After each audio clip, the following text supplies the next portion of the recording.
Essa é a correção do nono ano, PET 5, semana 1, português. Antes de começarmos a correção, não se esqueça de se inscrever no canal, clique no sininho para receber as notificações e dê o seu like nesse vídeo. Então, nós vamos fazer as correções de atividades do PET 5, semana 1, português, nono ano, páginas 3 a 5 do PET.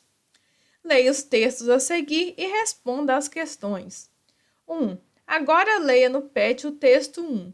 84% dos brasileiros buscam ter uma rotina de autocuidado, mas apenas um terço consegue, revela a pesquisa.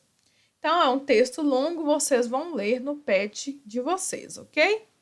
Número 1. Qual a finalidade do texto? Então, é informar o resultado da pesquisa sobre a população brasileira, sobre como a população brasileira cuida de si, como define autocuidado e quais os impactos da pandemia nas rotinas desse público. 2. Segundo o texto, quais são os sinônimos de autocuidado? Então, é ter uma alimentação saudável, praticar atividades físicas, ir ao médico e fazer exames regularmente. 3. Escolha 5 palavras-chave do texto. Como o próprio nome diz, a escolha dessas palavras dependerá da importância delas no texto. Em torno delas é que o texto é construído. Então, eu escolhi as palavras autocuidado, hábitos brasileiros, pesquisa e pandemia. 4. Escreva 3 ideias fundamentais para o desenvolvimento do texto. Então, eu escolhi os principais sinônimos de autocuidado para a maioria dos brasileiros, as constatações de uma pesquisa online nacional e os impactos da pandemia. Mas se vocês encontrarem outras ideias, vocês podem colocar aqui, ok? 5. Qual é o assunto tratado no texto? Os hábitos de autocuidado dos brasileiros e impactos da pandemia. 6. Que circunstâncias levaram à realização da pesquisa noticiada? Então, foi descobrir como a pandemia afetou nas rotinas e nos hábitos da população brasileira e a definição de seus sinônimos para o autocuidado. Atividade 2. Leia a explicação sobre figuras de linguagem e, em seguida, leia os textos a seguir e responda. Figuras de linguagem são recursos estilísticos usados para criar efeitos de sentido nos textos. Veja alguns desses recursos. Metáfora representa uma comparação de palavras com significados diferentes e cujo termo comparativo fica subentendido na frase. Exemplo: a vida é uma nuvem que voa. Metonímia é a transposição de significados considerando a parte pelo todo. Costumava ler Shakespeare. Então, no caso, é autor pela obra, né? Você, na verdade, não leu Shakespeare, você leu o livro, certo? Hipérbole corresponde ao exagero intencional de uma expressão. Exemplo: quase morri de estudar. Eufemismo, utilizado para suavizar o discurso. Exemplo: entregou a alma a Deus. Então, a frase informa a morte de alguém. Igual quando a gente fala também, fulano foi para o céu, né? A pessoa faleceu. Então, é um eufemismo para a morte. Personificação ou prosopopeia é a atribuição de qualidades e sentimentos humanos a seres irracionais. Exemplo: o jardim olhava as crianças sem dizer nada. Então, o jardim não tem como olhar, né?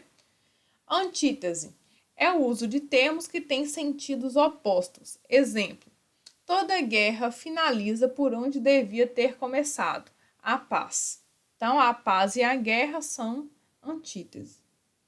Pleonasmo é a repetição da palavra ou da ideia contida nela para intensificar o significado. Exemplo: a mim me parece que isso está errado.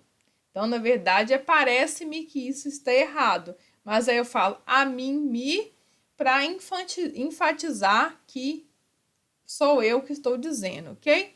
A A gente utiliza muito isso para opinião própria. Toda opinião é própria, então, de certa forma, é um pleonasmo. 1. Leia os textos e indique qual figura de linguagem foi utilizada em cada um deles. Então, nesse texto 1, Limão desabafa. Já passei muito aperto na minha vida. Então, qual tipo de figura de linguagem nós temos? É a personificação ou presopopeia, porque o limão não tem como desabafar, o limão não tem como falar, ok? Texto 2. Banho e tosa. Aqui o seu cão sai como um gato. Então, na verdade, é uma metáfora, né? Lógico que o cão não vai sair como um gato, mas quer dizer que ele vai sair muito bonito, muito limpo, né? Então, é uma metáfora. Texto 3. 5 novidades para deixar você de boca aberta. Fechada, aberta, fechada, aberta, fechada, aberta. Então, qual é a figura de linguagem? Antítese, porque o fechado e aberto é uma contrária da outra, né? 2. Qual a importância das figuras de linguagem nos textos acima? Então, as figuras de linguagem criam efeitos de sentidos nos textos, tornando-os criativos e mais atrativos. Então, eles chamam a atenção de quem está lendo. 3. Tente reparar nos textos que lê no cotidiano, para a escola ou para outras finalidades, se aparecem figuras de linguagem e quais os efeitos de sentido elas geram. Dê pelo menos 2 exemplos. Então, eu escolhi 2 aqui, que foi: Maria é uma pedra no sapato, que significa que ela é difícil de aturar, né? E o exemplo 2, Paulo está com o pé na cova, ou seja, ele está próximo de morrer. Então, se vocês lembrarem aí mais um outro exemplo, vocês podem colocar no pet de vocês e também pode me contar aí nos comentários que eu quero saber, hein? E até a próxima! Dê o seu like nesse vídeo, hein? Tchau, tchau!